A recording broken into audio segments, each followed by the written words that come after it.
وَلَقَدْ يَسَّرْنَا الْقُرْآنَ لِلذِّكْرِ فَهَلْ مِن مُّدَّكِرٍ.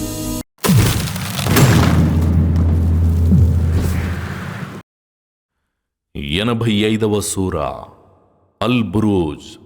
మహాబురుజులు. అపార కరుణామయుడు పరమకృపాశీలుడైన అల్లాహ్ పేరుతో ప్రారంభం.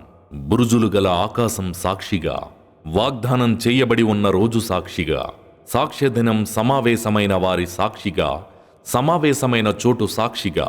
కందకం వాళ్లు సర్వనాశనమయ్యారు. అది ఇంధనంతో బాగా మండించబడిన అగ్ని. ఆ సమయంలో వాళ్ళు దాని చుట్టూ కూర్చున్నారు.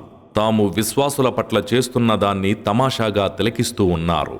ఇంతకీ ఆ విశ్వాసులు చేసిన తప్పు వారు సర్వశక్తుడు, స్తోత్రనీయుడైన అల్లాహ్ను విశ్వసించడం తప్ప మరొకటి కాదు. దానికే వారు ప్రతీకారం తీర్చుకున్నారు. మరి వాస్తవానికి భూమ్యాకాశాల సామ్రాజ్యానికి అధిపతి కూడా ఆయనే. మరి అల్లాహ్ అన్నింటికీ సాక్షిగా ఉన్నాడు. ఎవరైతే విశ్వసించిన పురుషులను, విశ్వసించిన స్త్రీలను వేధించి కనీసం పశ్చాత్తాపం కూడా చెందలేదో వారి కొరకు నరకయాతన సిద్ధంగా ఉంది. దహించి వేసే యాతన కూడా ఉంది.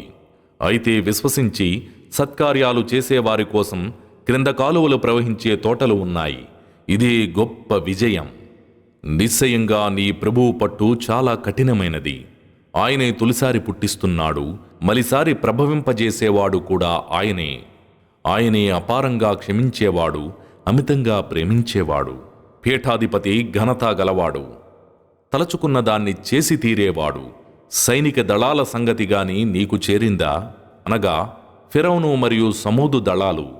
కానీ ఈ తిరస్కారులు మాత్రం ధిక్కార వైఖరిలోనే పడి ఉన్నారు. అల్లాహ్ కూడా వాళ్లను అన్ని వైపుల నుండి చుట్టుముట్టాడు. కాదు, అసలు ఈ ఖురాన్ మహిమాన్వితమైనది, సురక్షిత పలకంలో లిఖితమై ఉంది.